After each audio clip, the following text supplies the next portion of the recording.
stories. First, we are coming to you live from our new home here at Studio 9, a brand new facility that features state-of-the-art weather systems, world-class touchscreen technology, and a mini fridge. Tonight's top story, puppies. They can be adorable, but also deadly. For more on this exclusive story, we bring you live to Crazy Towns with Don Stickdash. Don? Thanks, Babs. This little fella right here is known as Patches, and let me tell you, he is as adorable as it gets. His little button nose alone can make a groan down my face! My face is hurting! I get in my face! Terrific report, Don. And next up, we have worldwide weather with our very own Doris Doppelbluff. Thanks, Jim. Now, if we'll direct your attention over here to our brand new state-of-the-art weather system. You'll notice that not only do all of our cartoon suns now have high-def sunglasses, but our forecasting has become 100% accurate. That's a relatively high percentage. It's almost the highest. Now, if we'll direct your attention over to the area of the studio is located, you'll notice with 100% accuracy, it's 85 degrees outside with sunny skies. I guess maybe we should hit the beach, Jim. Doris, you do realize our building is in the middle of the worst snowstorm in years. That's not possible. Doris, the snow has literally trapped us in the building. It says right here it's 85 degrees. Doris, you came to work in the sled. I'm bad at my job. Doris Doppelbluff with worldwide weather. Don't forget to wear sunscreen.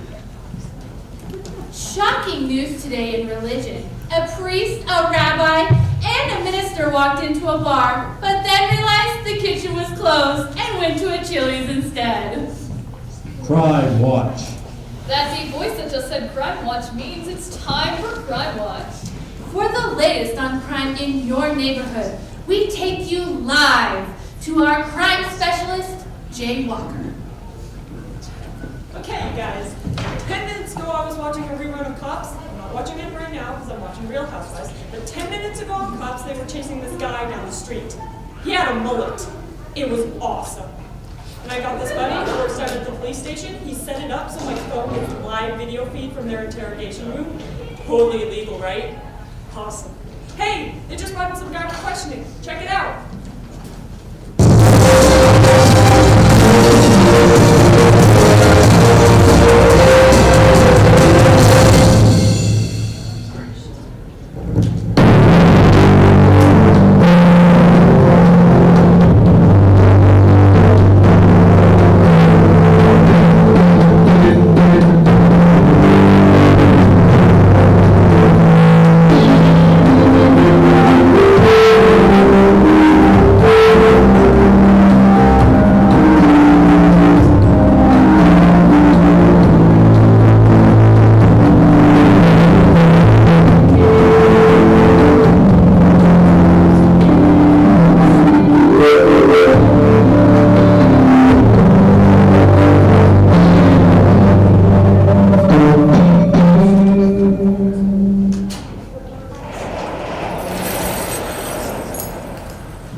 Why am I here? We'll ask the questions here, Sheldon. Now, you're living at 34 Maple Hill Road, I am. paying down your mortgage on time. Yes. That's what I'm seeing here.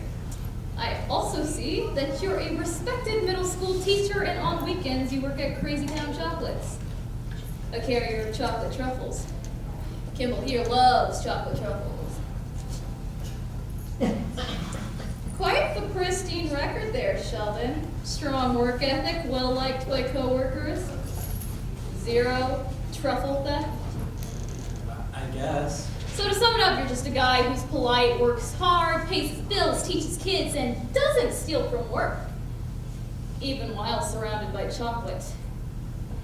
Tell me, Sheldon, anything wrong with this picture here? I don't think so. You sure about that, punk? I'm sorry? You sure about that, punk? Is he saying something I can... Okay, easy there, Kimball, walk it off. Now listen up, Sheldon, I'll cut to the chase. You're considerate, you're benevolent, and overall, you're just a good guy. And I'm here to tell you, it has to stop. I don't follow. Did I commit a crime? Section 8, subsection 12. Resolved that for at least 20% of each day, each citizen of Crazy Town must act like a total jerkface? That means you are required by law to be inconsiderate, self-centered, and generally obnoxious at least 20% of the time. The national average is 59, and you, my friend, are at 0. And you thought you could get away with it. I don't understand. Why is that a law? Why? It's simple, Sheldon. You make the rest of us look bad. Real bad. We've surveilled you for months now, and I'm sorry to say, but your behavior's only gotten better and better. For starters, we have multiple examples of financial impropriety. Gimbal, give them a taste. June 11th, Sheldon Grimes isn't charged for Mr. Pitt. Informs cashier of mistake. June 11th, Sheldon Grimes receives someone else's $6,000 tax credit. Notifies IRS. March 8th, Sheldon Grimes plasters Exhibit K all over town. I got some advice for you, buddy. Next time, keep the dang wallet. Now listen up, Sheldon. If, mind you, my partner here had her way, she would book you for the maximum sentence, which is, of course, 50 years hard. It is? No way to leave it. But the new mayor is big on rehabilitation, so we have to fix this right here, right now. Joey, send him in. Brace yourself. This will get ugly. Sheldon beat Ricky, the biggest jerk in town. I just farted. Who's this piece of work? Ricky, meet Sheldon. A real decent guy. You make us sick. We need you to whip this piece of work into shape. Yeah, make it quick. I gotta walk my dog and leave this poo on the sidewalk. All right, let's start with the voicemail left on September 8th. Joey, play back on Exhibit C. Hi, Mom, it's Sheldon. Just checking in to see how everything's going with Dad. And to let you know I'll be stopping by Tuesday to water the plants. I love you both very much. Now let the record show that this would have been a Class B misdemeanor even if it was for your own parents. But it was for your in-laws. You see, Sheldon, normal people treat their parents or their in-laws with a certain respectable amount of disdain, or at the very least indifference. That's just human nature. Now, pay attention. Ricky here is going to show you how to leave a proper voicemail. First things first, your mom's so fat she calls her belt the equator. Second, this is how the voicemail should have gone. Mom, Dad, send money. That was beautiful. All right, next up. Here is your last bank statement. Read that. A $50 donation to the Red Cross? And why would you do that? The hurricane? This guy! That's not how you help disaster victims, Sheldon. Then how do you help them? Ricky, tell the man. If you want to help disaster victims... You retweet a Kardashian. I don't understand. You're some piece of work. Please, Ricky. Anytime something bad happens, you don't make a donation. You don't help the relief center. You don't show emotion. Then what do you do? You wait for a Kardashian to post a frowning face. And you hit retweet, civic duty done. And after the Red Sox won yesterday, reports showed you were respectful of Yankee fans. No! Did you bug my home? Our lead informant is your 6-year-old niece. Caitlin? Agent Parker, yes. And as the game ended, she also covertly recorded this. Good game, everyone. I'm just so happy it was an exciting competition and that none of the players were injured. Would anyone like more salsa? Also not captured in the recording, comforting hugs. Come on! Criminal psychologists call this condition MWS, or modest winter syndrome. Now, the only known cure for MWS is intense training. So our expert here is going to show you exactly what you need to do. Ricky, for this, we're really going to need your F game. I've waited my whole life for this moment. Also, I just farted again. Drop a scenario. All right, Imagine you're a Sox fan and Ortiz just hit a walk-off double to beat the Yankees. All your New York friends in the room are really sad. What is the appropriate reaction? And go.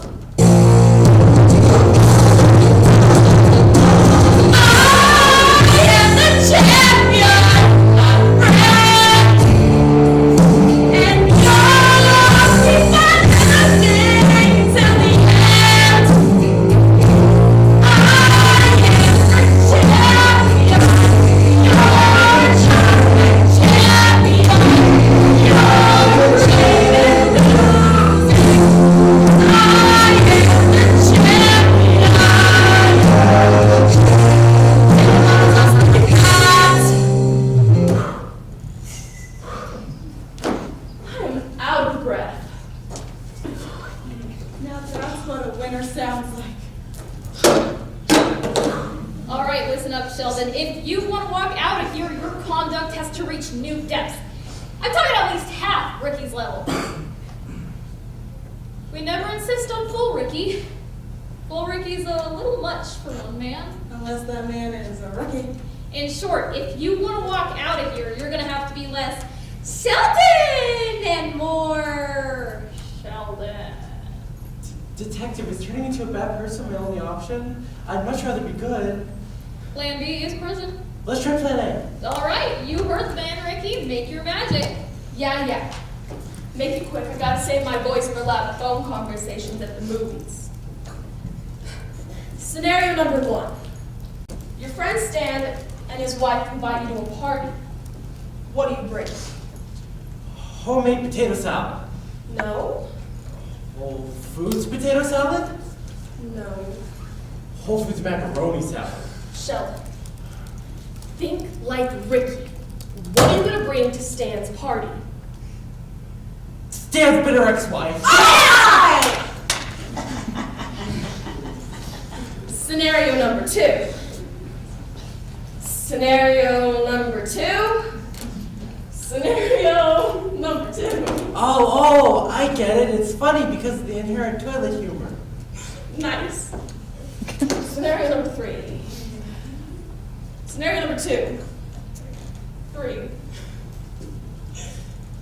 You go to your nephew's PPR game, and the official makes a bad call. What do? I call him out. No.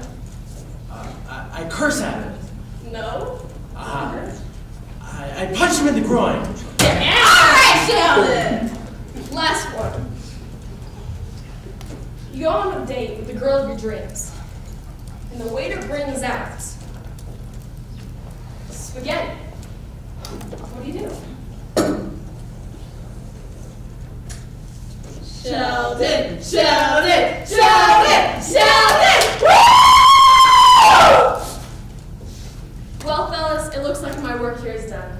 I gotta go. My stretched Hummer's parked across 4 handicap spots. All right, time for the moment of truth. Sheldon Grimes, are you ready to rejoin society, but this time a little more like every other jerk? Detective, I got 3 words for you. I just farted.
Kevin, what can you tell us about your brand new state-of-the-art apocalypse machine? Well, if you look, you'll see that it starts about there-ish, which then goes through that thing, and I'm sure that has something to do with it, and which leads to the Bible. Kevin, what can you tell us about whether the end of days are upon us? No. Thanks, Kevin. We'll check back with you later in the broadcast. Next up, according to some scientists in long white lab coats, there is a groundbreaking new way to cut down on cavities. Our very own Olivia Flossboss filed this report.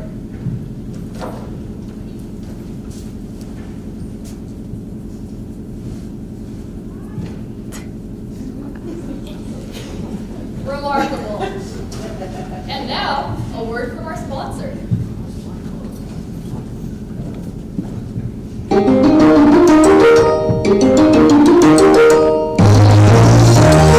Hey, I want a divorce. AT&T, never miss a call. And we're back. Turning now to Crazy Town politics, the election race is heating up faster than you can say McCain-Feingold Bipartisan Campaign Reform Act. McCain-Feingold Bipartisan Campaign Reform Act. Even faster than that. McCain-Feingold Bipartisan Campaign Reform Act. Precisely that fast. Wow. For an exclusive analysis of the latest polls, we take you live to Brady Pullman, who is standing by with the KOMG brand new, state-of-the-art touchscreen of technology. Thanks, Babs. Here at KOMG Action News, we pride ourselves on being on the forefront of technology. Babs may have mentioned that state of the art, but it also happens to be world class. Now watch as I click here and zoom in on voters from the 8th district and drag and drop over there and yeah, it doesn't work. Anyways, we bring you live to our exclusive coverage of the presidential debate. Let's watch.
Today's debate will be structured in town hall format with questions posed by you, the students.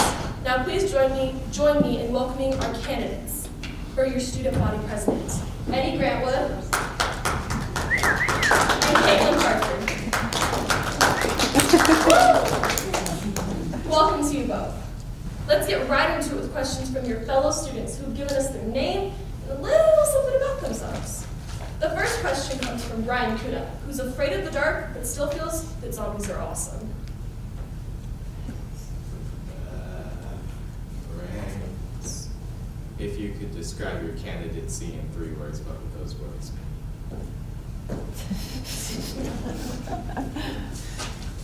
Before we get started, I'd like to thank the Crazy Town Elementary Election Commission, the entire student body, and my opponent for what I'm confident will be an illuminating, constructive conversation. And if I could describe my candidacy in 3 words, I would do so as follows. For too long, our student body has been divided into factions of haves and have-nots, and under my leadership, all students will have an equal opportunity to achieve their dreams.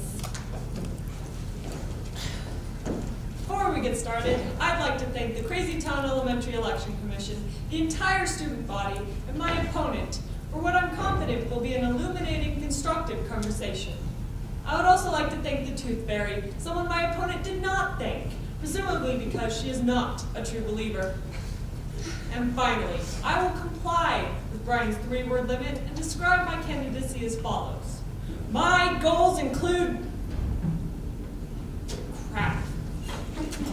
The second question comes from Dawn Francisco, who this one time saw a PG-13 movie when her parents weren't home. I love tater tots. What is your stance on tater tots? To reiterate, I love tater tots. An excellent question, Dawn. As you can see, over the last decade, school lunches have seen a disturbing decline in overall quantity of tot. I pledge to reinstate the legislation known as a lot of tots, which requires by law that all lunch trays adhere to my PPP plan. Perpetually plentiful piles of petite potato perfection. Ladies and gentlemen, these are difficult times, but make no mistake, I will win the war on tatorism. Look, I'm not going to beat around the potato bush here. Tater tots poll at 99.4%. That's a higher approval rating than ice cream trucks. In other words, if you hate tots, you hate America. And I don't hate America. Unless it's opposite day. Wait, is it opposite day? It's not opposite day. Then I love America. My point is, the more tots, the better, of course. Do we honestly need more cafeteria bureaucracy? Under my administration, you get to decide exactly what garbage you stuff in your pie holes. You can bring in your own bag of 300 tots, your own king-size bucket of KFC, and then wash it all down with a gallon of liquid cheese, and you'll only get odd looks from the rats in the cafeteria. That is what freedom looks like, because, folks, it's time we leave behind the days of cardboard-grade pizza, half-thawed green beans, and worst of all, and I hesitate to use the M-word, milk. Instead, we, the people, can decide what's for lunch, be it tater tots, corn dog Lunchables, or most importantly, fruit by the foot.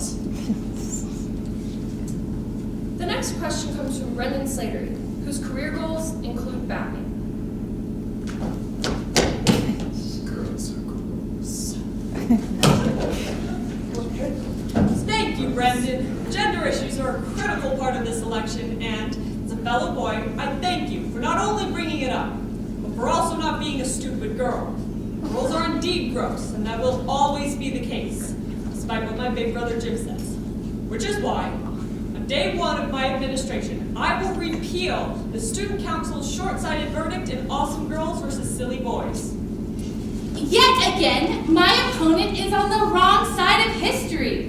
Awesome Girls vs. Silly Boys is our generation's most influential ruling, which is why I will throw my full support behind it and ensure the CDC eradicate every strain of cootie and call for punitive damages pursuant to the yanking of pigtails. That is outrageous! Pigtail yanking rights have been in place since the days of our forefathers. You take that away, what next? Our water balloons?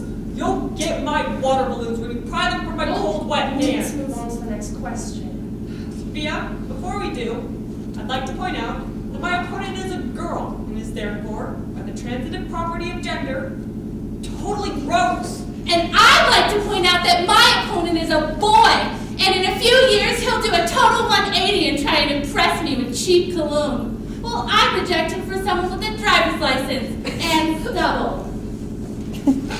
I'm sorry, but we do need to move on to the next question. The next question comes from Alicia Buck, who drew this picture all by herself. What is your stance on the growing opinion that Timmy should take a shower? A fine question, Alicia. I believe this issue is a bipartisan one and that I speak for both candidates when I say that Timmy should very much definitely take a shower. The two of us don't always agree on everything, but we can set aside our differences and reach across the aisle to work together on a solution because, simply put, Timmy smells terrible. And for our next question, we turn to our Twitter feed. @ChunkyMonkey12 asks, Y'all trolls, totes, lols, ROFL, DM me with pics? #YOLO? Well, that was a complete waste of time. Our next question comes from Amelia Winston, who recently got mustard on a shirt. In recent months, there have been some debate as the holiday icon known as Santa Claus. Where do you stand? Thank you for your question, Emilio. First, let's be clear. Santa is real. Irrefutably real. He forms the very bedrock of both our belief system and our candy-based economy. Nevertheless, it is some time for some serious reform for all things Kringle. His jolly demeanor notwithstanding, Mr. Claus outsources hundreds of good American jobs overseas to his North Pole sweatshops that violate our entire compendium of elven labor laws. This is a man whose reindeer-powered aerial transport is both unsanctioned and PETA non-compliant. And given the growing obesity epidemic, should we ignore his imputed disregard of the food pyramid? With milk and cookies alone, he exceeds the recommended daily value of saturated fat by 5,000%. In summary, Santa is real, yes, but not immune to regulatory scrutiny. Mr. Claus is not, and never has been, too big to fail. A vote for Caitlin is a vote against free toys. The next question comes from Larry Hartley, whose favorite candy is all candy. We live in difficult times with difficult challenges. With that in mind, how many Jumbo marshmallows do you think?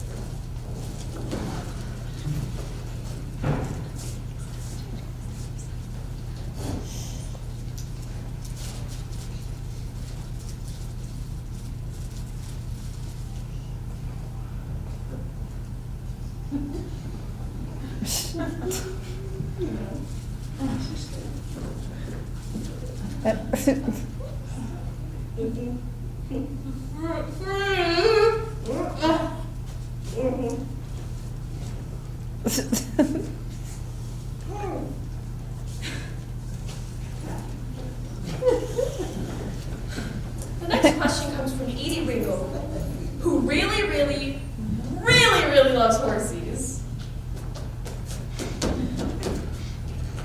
I'm always picked last for kickball.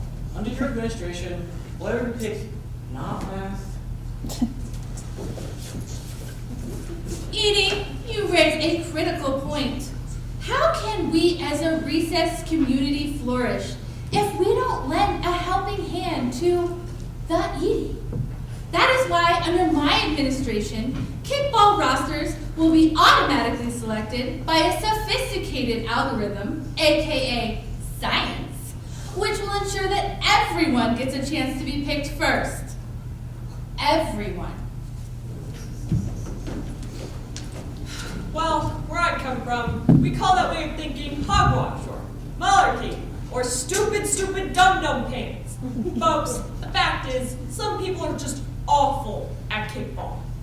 And maybe things would be different if we were in Russia playing communism ball. But we're not. We are in America playing kickball. And in America, do we pick LeBron James last in the NBA draft? No, because that would be stupid dum-dum pants. We will always pick LeBron James first in basketball, just as we will always pick Jenny Friedman first in kickball. Why? Because Jenny Friedman is the best at kicking the ball. The next question comes from Ryan Stevenson, whose Halloween costume looked totally real.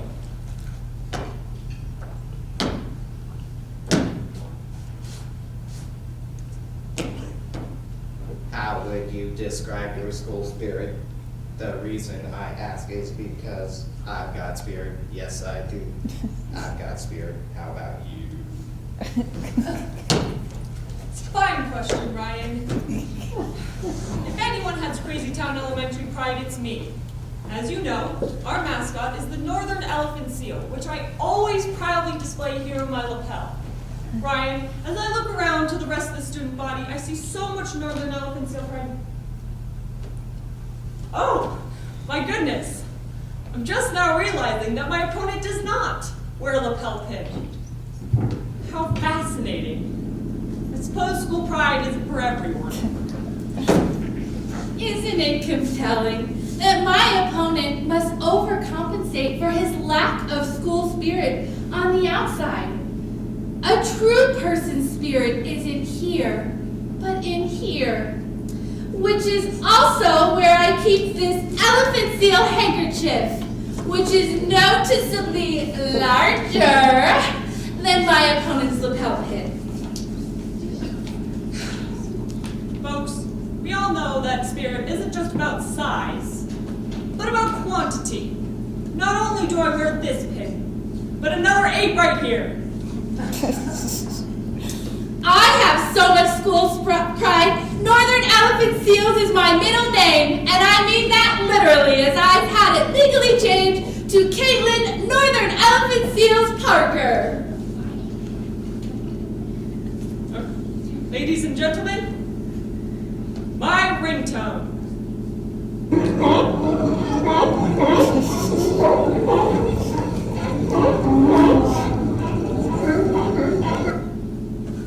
Alas, my opponent has played the call of the Western Elephant Seal. The Northern Elephant Seal sounds like this. Arr! Arr! Arr! Arr! My opponent had true school pride. She would bark with the traditional crane neck and sand flipping motion, like so. Arr! Arr! Arr! Arr! While I can appreciate my opponent's valiant effort at an impression, it will pale in comparison to the real thing. Stand! Bring out the seal! Wait, what? Seriously? Well, folks, it appears that the live northern elephant seal that I captured from the wild this morning is unable to join us.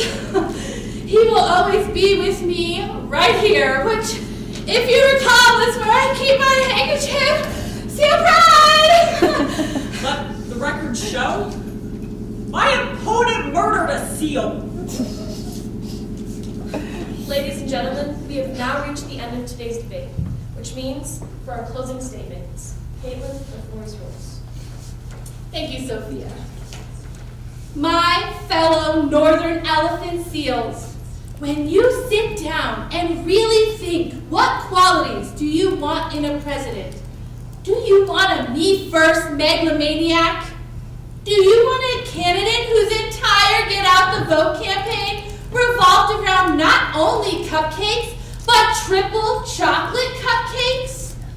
And do you want the kind of person who drinks from the water fountain in that weird way where they put their whole mouth over the faucet? Or do you want a leader who leads using leadership? The choice is in your hands, your tiny, underdeveloped hands. Eddie, your closing statement. Pizza parties for everyone! Pizza parties! Pizza parties! Pizza parties! Pizza parties! Pizza parties! Well, we've reached the end of today's debate, which means we get to decide who wins. And since all past elections have been based off who can fit the most marshmallows in their mouth, congratulations to our new class president, Eddie Grantwood.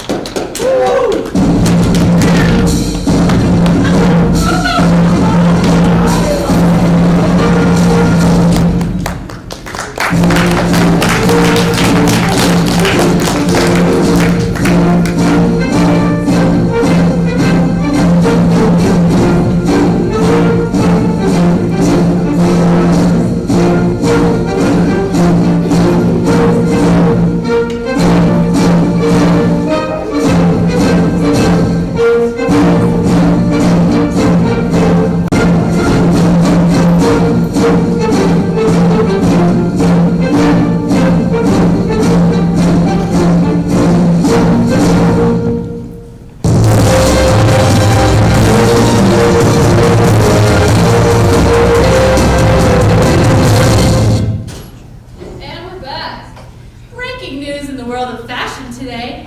Plaid is in, denim is out, and extra black is the new black. Also, permanently out of style, bikinis while pregnant.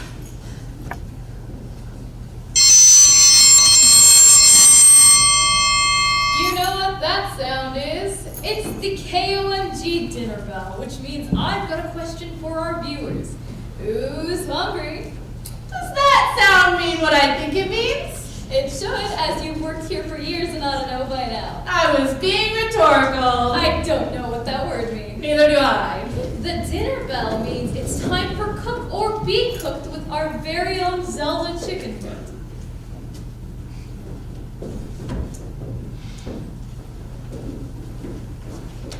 Thanks, Jim. I'm here with the world-renowned gourmet chef Jeremiah Cockbot. Now, I'm told you'll be preparing a very special treat for us today. That's right. So now you're going to be showing us how to prepare this exotic delicacy. Yeah. It's pronounced bag of chips. And first, do this. And then do this. Back to you, Jim. That, I would not be able to handle that recipe. In my house, little Miss Wifey does all the cooking. That's because you're a loathsome misogynist. And how? Disgusting! You have some warning for crazy transmission! I'm here to be a nuclear warning that has been found on the trade platform! Now I'm just kidding. I'm being informed it's actually just a half-eaten chicken sandwich. We now check back in with our apocalypse expert, Kevin again. Kevin, anything new to report? No. Thanks, Kevin. And now, a word from our sponsor.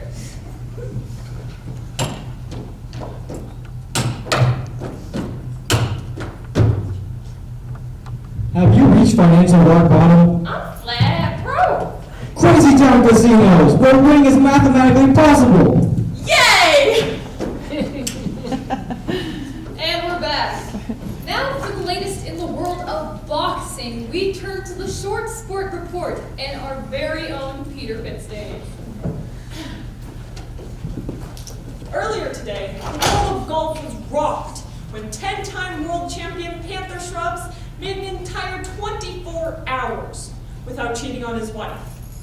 Also, the world of baseball was rocked when some guy scored without performance-enhancing drugs. Also, the world of professional ping pong was rocked when it was discovered there's such a thing as professional ping pong. But now, we bring you to our live and exclusive coverage of some other sports things.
Good afternoon, and welcome to our live broadcast of the matchup you've all been waiting for. The championship showdown between future Hall of Famer Donald Baxter and rookie sensation Michael Felton. Don't let the chilly weather here in downtown Crazy Town fool you. The mood here is white hot. I'm Merv Johnson. To my right is my partner in crime, Tim Bixby. Tim, Is there any chance this match could possibly live to that? Merv, I do believe it just might. I'll tell you, I've literally got goosebumps. Feel my arm. Those are indeed literal goosebumps. Merv, there is no love lost between these two fierce competitors, and I simply cannot wait for the little clash of the titans. We'll wait no further as we move to our starting lineup with public address announcer, Ronnie Wilcox.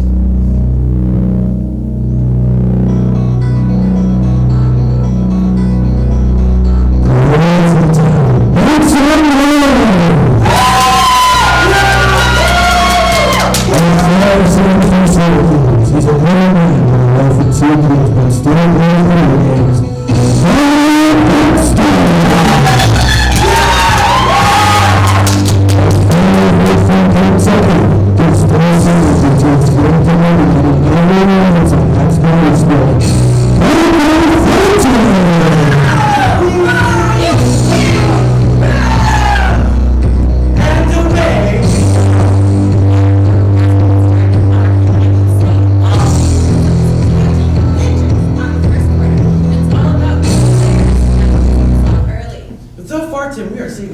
Start from both men, and that's certainly not what we expected. No question about it, Merv. We're seeing a whole lot of staring straight ahead with no eyeball movement. And in this league, you gotta have eyeball movement.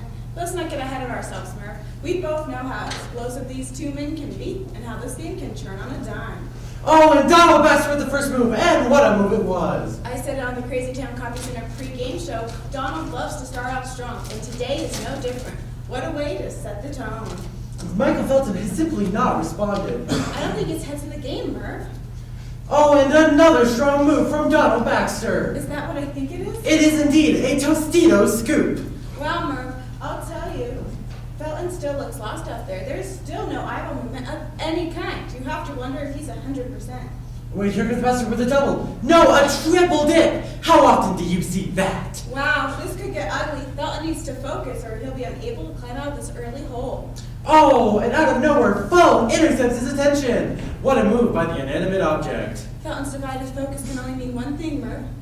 Fantasy team. My goodness. This is way out of character, Merv. Felton hasn't been fantasy flagged since week 1, when he spent an hour on the can researching sleeper picks. Felton reaches for the remote.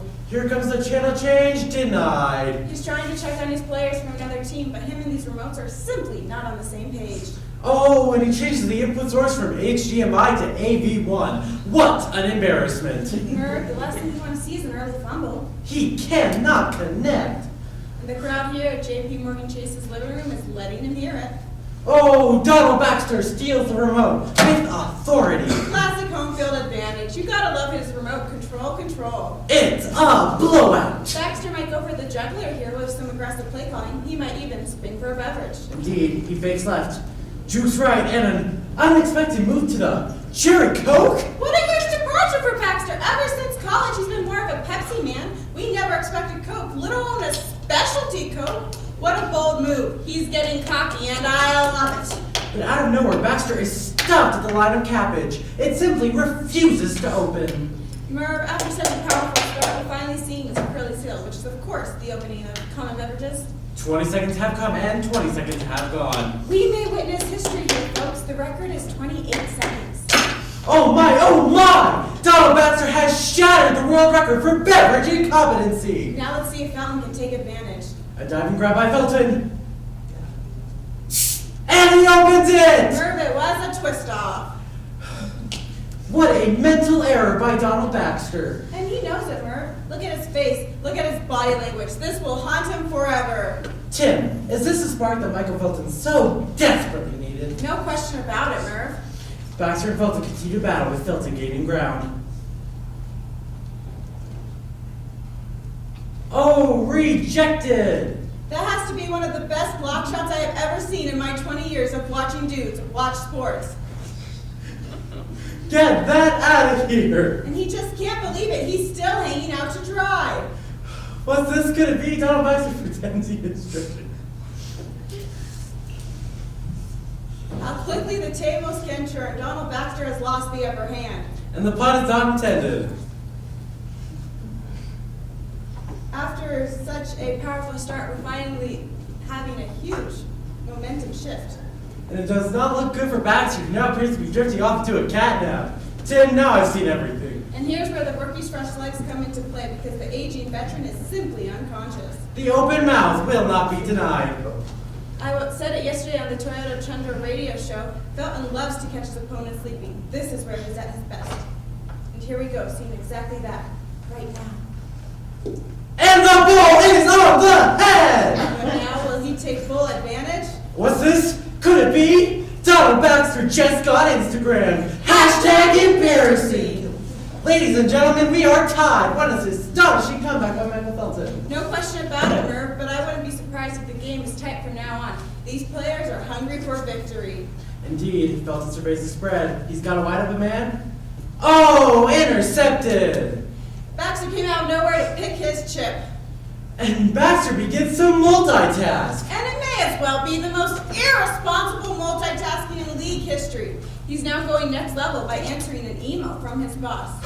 And wait a minute, I do believe he began left chatting with his infant niece, and he's barely paying attention. What a below average uncle. Baxter is simply locked in, but you have to wonder if he's leaving himself vulnerable. And here comes Felton with the backdoor cut and a spectacular steal. Merv, this is epic. It appears Felton is hijacking Baxter's Facebook page. But you know what? I'm really not that surprised. Once Baxter got Instagram, you knew it was only a matter of time before some good old-fashioned social media retributions. I am still on MySpace. Merv, we have reached the final minute, which means these players are going to dig deep. Indeed, they survey the spread. There's not much remaining on the field. Bear in mind, there aren't any tutor tosses by their 99.4% approval rating. Oh, and Felton attacks a buffalo wing he finished hours ago. Now we'll see Baxter's response, given the limited options. Baxter pump fakes, goes deep, and drains 5 crumbs from an empty bowl of Ruffles. Neither player is backing down. They will literally eat anything to avoid walking 10 feet into the kitchen. And Felton unloads a used ketchup packet. But wait, here comes Baxter, who knocks down a couch cushion Sour Patch Kid. But wait, here comes Felton from downtown with a banana? A banana! He eats a banana! Nutrients from a sports fan? I am literally speechless. How about that? Oh no, it looks like Baxter's down! His heart and colon are on fire! Merv, you never want to have this happen, but at the same time, you can't be surprised. Both men were clearly at capacity, yet continued to stuff their faces. And this after Baxter's rehab with the 7-layer beat-in. 7 debilitating layers. Merv, the crowd has gone silent. You could literally hear a pin drop. We now kindly ask our home viewers to say a prayer for a full recovery and to honor this brief moment of silence.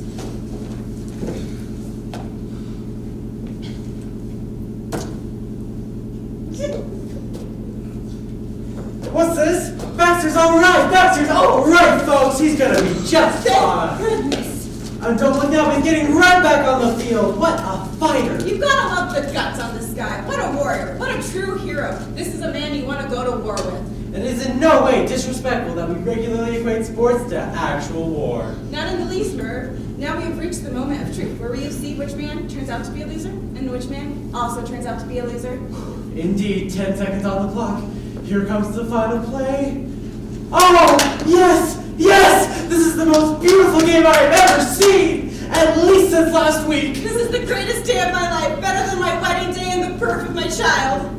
Wait, not so fast, Tim. I do believe we have a GoDaddy.com challenge flag. Oh boy, the officials will have to review the final sequence. Good golly, Miss Molly. Well put, Merv. Now let's take a look at the replay to see what the officials are looking at. Right away, we have the dance move sequence. Oh no, I did not realize this in real time, but Baxter is intensely biting his lower lip. Oh my! That could cost him. And is Felton doing the cabbage patch? Talk about old school! Michael Felton living in the past. Okay, let's take a look at the man hug. Right away, we have a moist left eye. Those are definite tears. And what is Donald doing with his phone? Oh, Donald Baxter is watching a video of cats playing with yarn. Wow, Merv, this is uglier than your wife. Let's at least hope the chest bump is clean. Wait, did they even make contact? Maybe too close to call. Let's watch that again in Crazy Town Censorship Society super slow motion.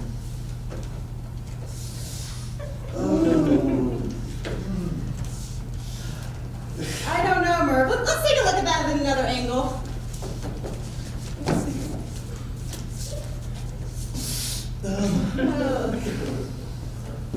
cannot connect. Oh. This is remarkable, Merv. Officials have indicated that all penalties are offsetting, which means... We are going to overtime. No question about it, Merv. This entire game will all come down to a verbal shootout where players will have to speak actual words to each other. Actual words, Tim? Is this the first time that two men during a sporting event will exchange words? Merv, it will, and I don't mind telling you, it will be riveting. Well, the officials are ready to start the clock on this overtime thriller. Hold on to your hats, because here we come. What time is it? 4. It's over! It's over! Michael Felton speaks fewer words and therefore comes away with a stunning overtime victory. What a comeback with a word in one! A word in one! Do you believe in miracles that shouldn't be considered miracles because they're actually pretty insignificant? No question about it, Merv. No question about it.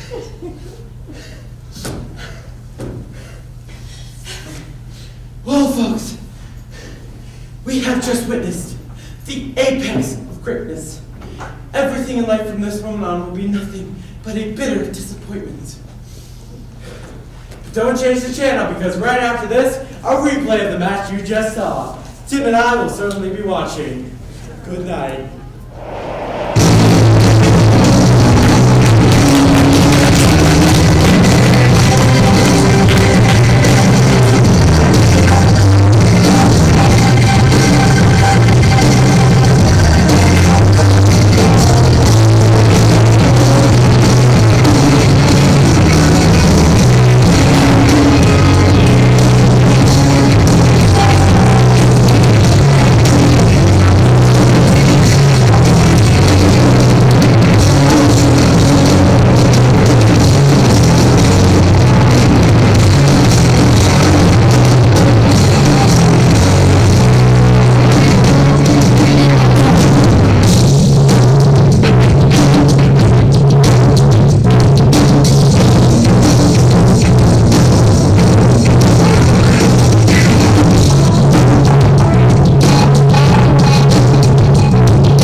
Pants, Incorporated, by Pants. And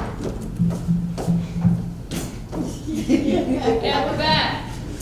And now for our newest segment, Michael on Music, where we take you live to our correspondent Josh. What have you got for us, Josh?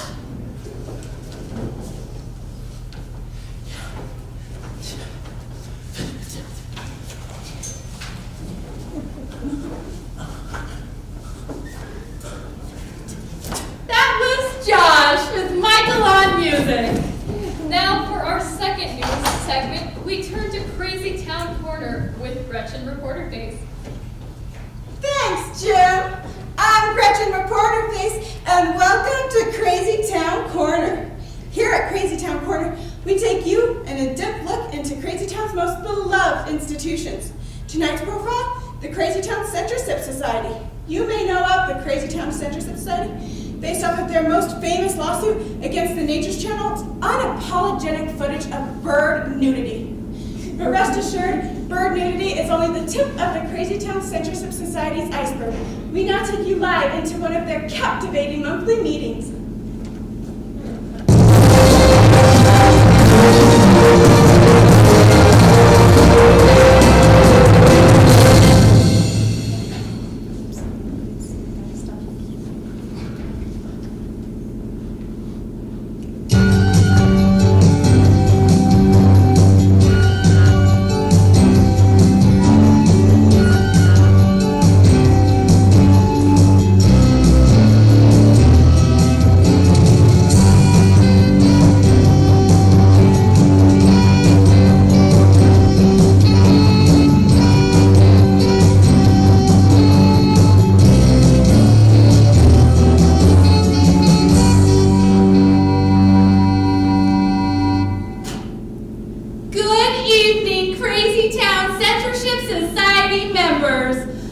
On behalf of Tom and myself and the entire Corporation Incorporated family, thank you for having us.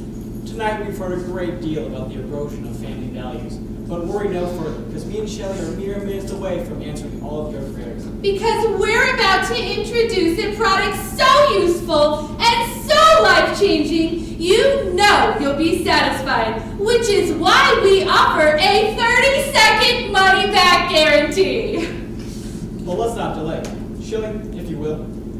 Throughout history, Americans have yearned for 3 things.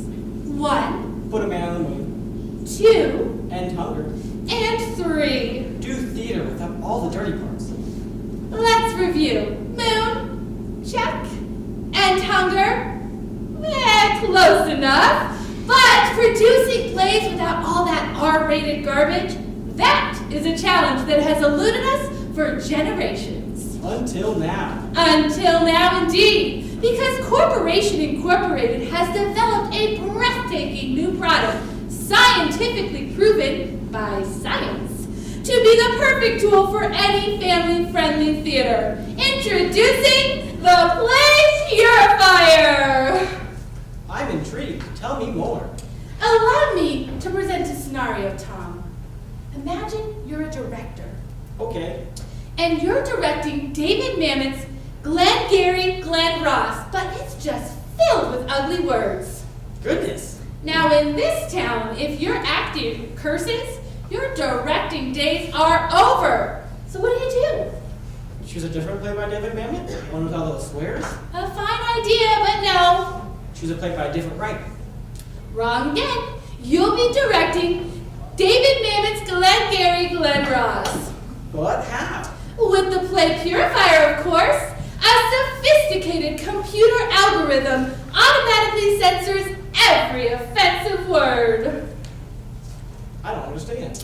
Well, Tom, you know the saying, actions speak louder than dirty words. It's my favorite saying. So I will show you exactly what happens after the play is treated with the Play Purifier. Ladies and gentlemen, we bring you David Mamet, 100% sanitized.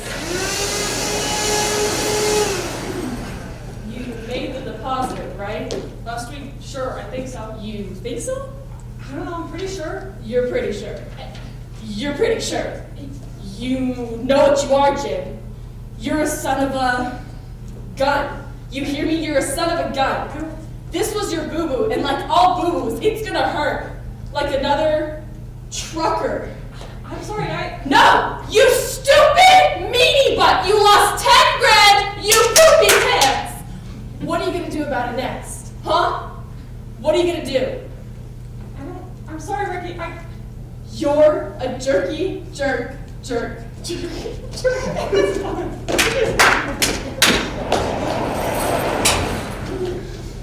That was amazing. Tom, it only gets amazinger. The Play Purifier doesn't just clean foul language. It has literally tens of other uses. Tens? Let me ask you this. Have you ever heard of a man named William Shakespeare? No. Neither had I, until I was informed that he was a writer of some local renown. But renown or no renown, we receive 2, sometimes 3 letters every decade from customers expressing concern that this Shakespeare contains violence in his plays. Violence? That was my exact reaction. Which is why the Play Purifier was developed to automatically scrub away even the bloodiest of scenes. Let's see how it fixes a play called Romeo and Juliet. This shall not excuse the injuries that thou hast me. Therefore, turn and draw. Oh, calm, dishonorable, vile submission. Demalt, you rat catcher, will you walk? What is you have with me? Oh, good king of cats! Only for one of your 9 lies. I implore you! A plague on both your houses.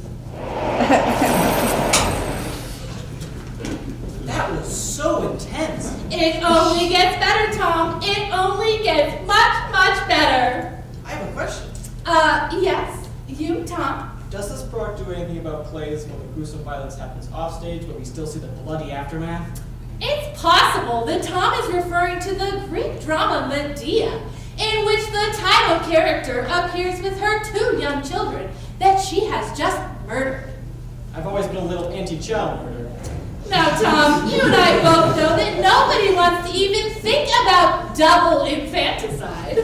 Don't tell me this product cleans up double infanticide. If I didn't tell you, Tom, I'd be withholding the truth, which is may very well be tantamount to lying. And lying is not what America's about. America is about truth and freedom and making sure that no one is ever offended by anything. Which is why we will show these good people that the play purifier can automatically transform Medea from worthless trash into pure dramatic gold.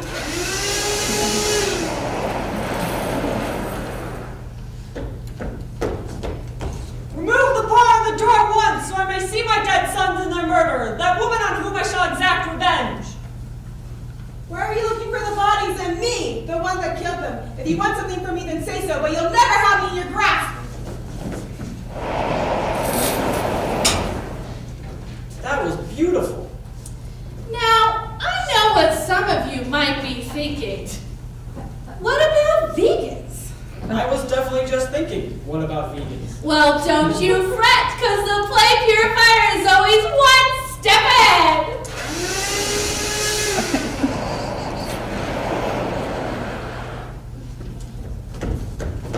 Remove the bar on the door once, so I may see my dead sons and their murderer, that woman on whom I shall exact revenge. Why are you looking for the bodies and me, the one that killed them? If you want something from me, then say so, but you'll never have me in your grasp!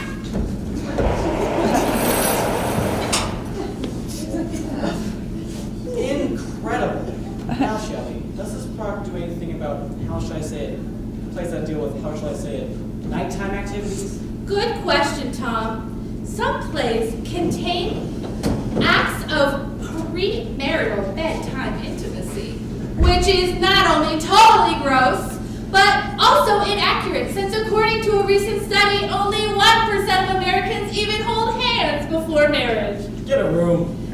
Let's watch the play purifier work its magic on a play called Frankie and Johnny in the Claire de Lune, in its infamous opening scene where the title characters have adult relations. Oh, Oh my, Johnny. oh, yes. That's right. Oh.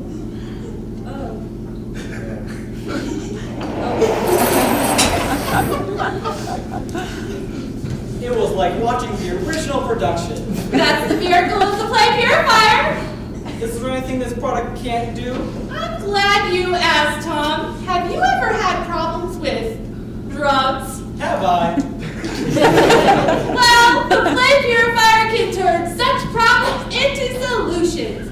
Never again will audiences have to even think about the scourge of drugs. To demonstrate, we'll show a clip from the play This Is Our Youth. Let's watch.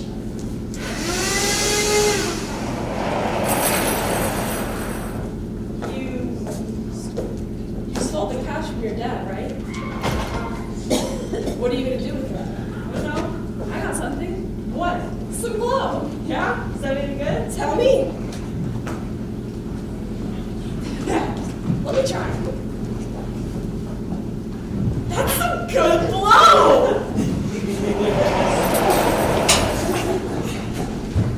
Who needs drugs when you can do bugs? We now move on to something even more damaging than cocaine. In the 90s, the world was taken by storm by an award-winning musical called Rent. Rent covers a number of issues, including sex, drug use, strippers, violence, homelessness, suicide, and AIDS. Are there curse words? Literally hundreds. Oh no, look, there's no way the play purifier can fix that train wreck. Ladies and gentlemen, we give you the musical sensation Rent, completely free of offensive materials.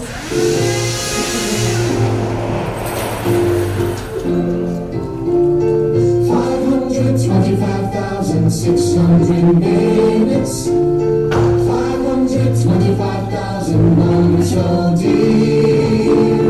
525,600 minutes. How do you measure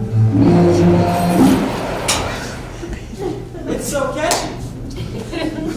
Ladies and gentlemen, as you've seen with your very own uncorrupted eyes, the Plain Purifier is the answer to all your theatrical needs. Well, I'm ready to buy, and I hope you are too.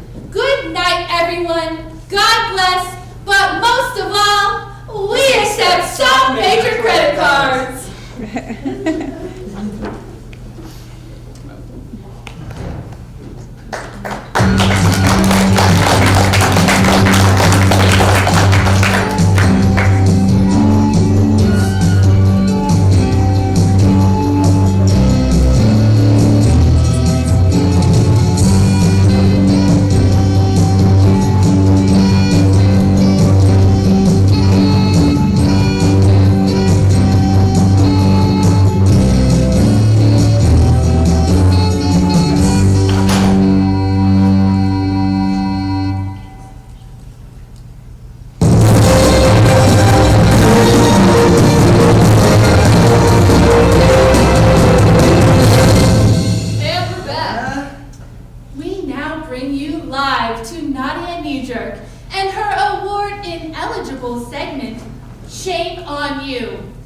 Shame on you times 1,000.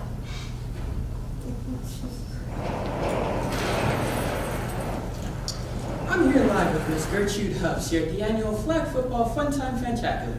Miss Hubbs, is it true that you just caught the winning touchdown moments ago? That's right, 50 yards. Well, now explain to me why you cheated by using a wheelchair with special wheels to help you move faster than the people who could use their legs.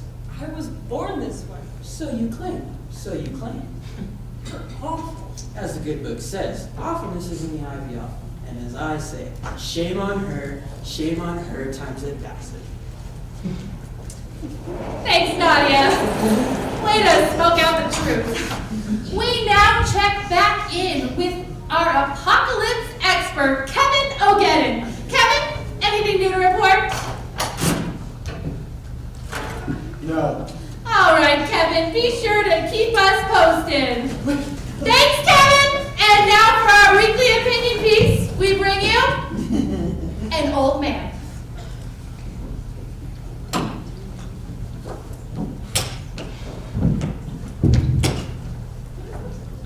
I hate everything. Sunshine, happiness, fax machines. In conclusion, get off my lawn. Thanks, old man. Well, we are just seconds away from being half past the hour, which means we won't have time to cover the following stories. The city will run out of oxygen by midnight. Several thousands of zombies have risen from a local cemetery. And the Chicago Cubs have just won the World Series. From everyone here at KOMG Action News, I'm Babs Buttleby. And I'm Jim Pickles. Good night.